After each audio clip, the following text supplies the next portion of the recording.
Alright everybody, welcome back to another turn of Operation Zipper. This is going to be turn 7 for the Comintern, July of 1937. Aware of no housekeeping, let's jump straight into it with the CCP turn. We have 5 to spend. We're going to be spending just 3 of it on a cavalry.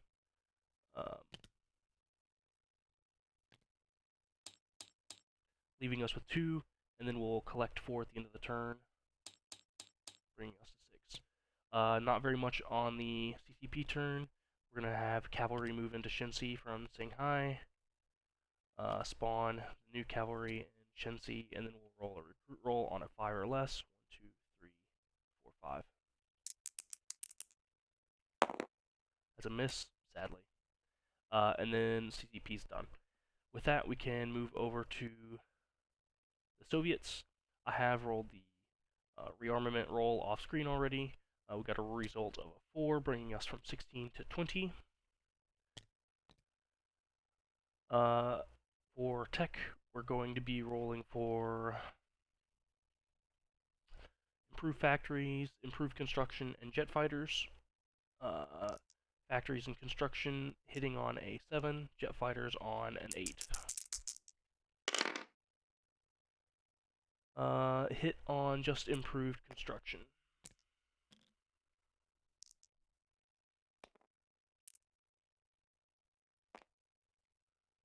Better than nothing.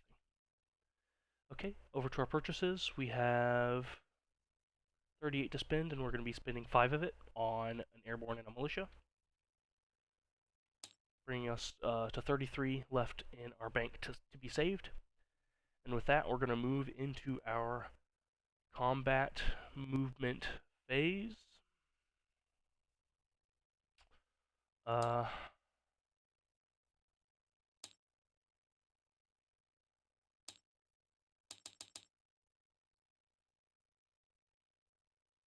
Yeah. So now that we're past the production phase, we can declare war on Japan. We're going to be taking northern Manchuria with 2 cavalry from Amur, 7 infantry into eastern Manchuria from Amur, 2 infantry from Chita into western Manchuria, 1 Mongolian infantry into western Manchuria, 1 Mongolian cavalry into western Manchuria, an airborne boarding the air transport in Chita and attacking Rehe, fighter from Chita joining that combat as well, and a tactical bomber from Amur into Rehe. Okay, we've got 1 fighter from Amur flying to South Sakhalin, and 2 infantry from north going to south there. And that is all of our combats here in the east. In the west, we'll be attacking Poland for violating our sphere of influence.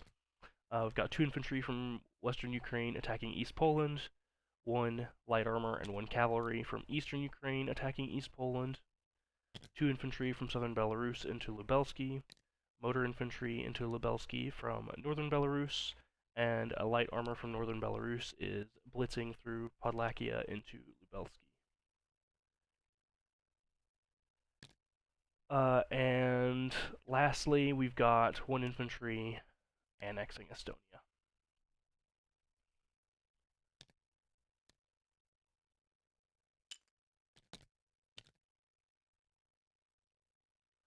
Alright,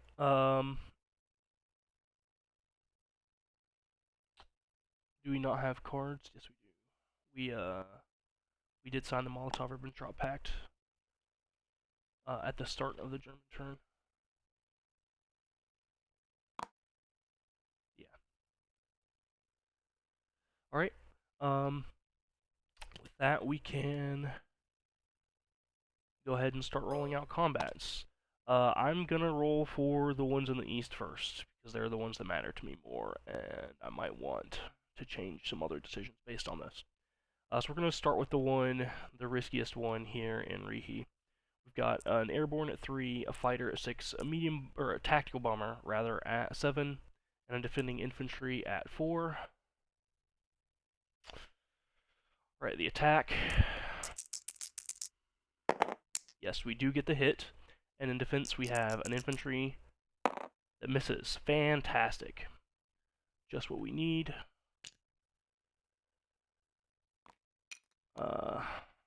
We do need another one of these.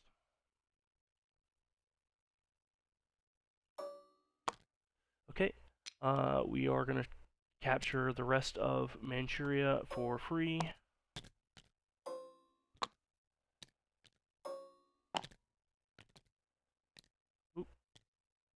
I'll, of course, exchange these units for Soviet units before passing the file along. These territories all have aligned. And let's do our battle over Sakhalin Island. We have 2 infantry attacking at 1 in mountains with a fighter joining them, and 1 defending militia at 2. All misses all around, round 2. We do get a hit, and the defending militia does not, so that one falls as well. And with that, we do have our Eastern expansion objective completed.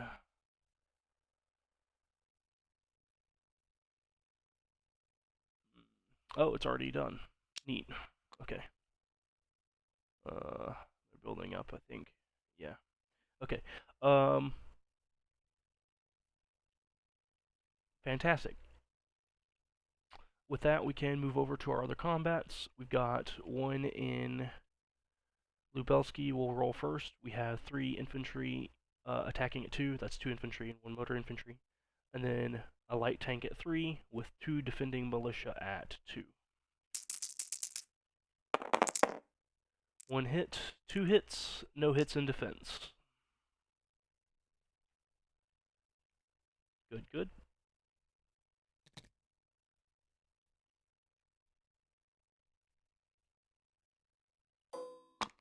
And continue on to East Poland. We've got 2 infantry attacking at 2, and then a cavalry and a light tank at 3, with a defending militia at 2 and infantry at 4. Round 1. 1 hit on both sides. Can deal with that. Infantry dead. Round 2. No hits. Round 3. No hits. Round 4. There's a hit, and 1 in defense, so both infantry are dead. I'm okay with that.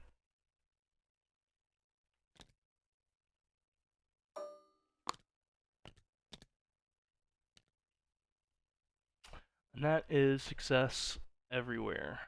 Jesus. And that is all of our combats accounted for. With that, we can move into our non-combat movement phase. Yeah. We'll move a TBD from M10 to M11.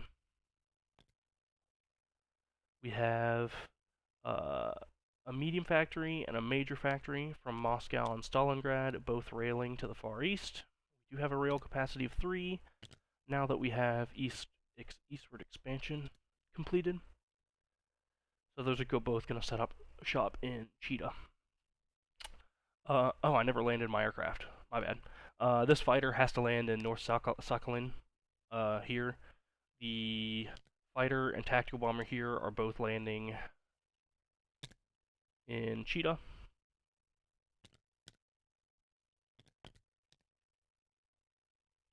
Then we have the air transport landing in Novosibirsk.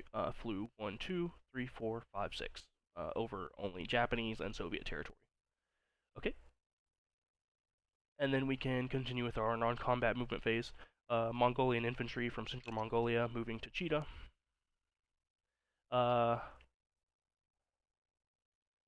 We have 1 infantry from Amur moving over to North Sakhalin.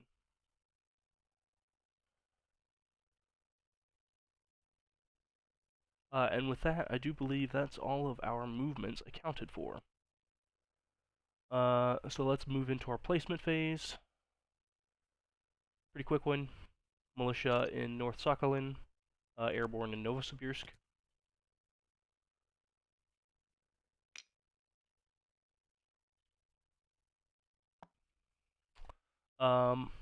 Collect 20 IPP,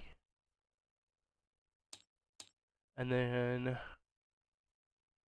we need to roll for recruitment of the Spanish.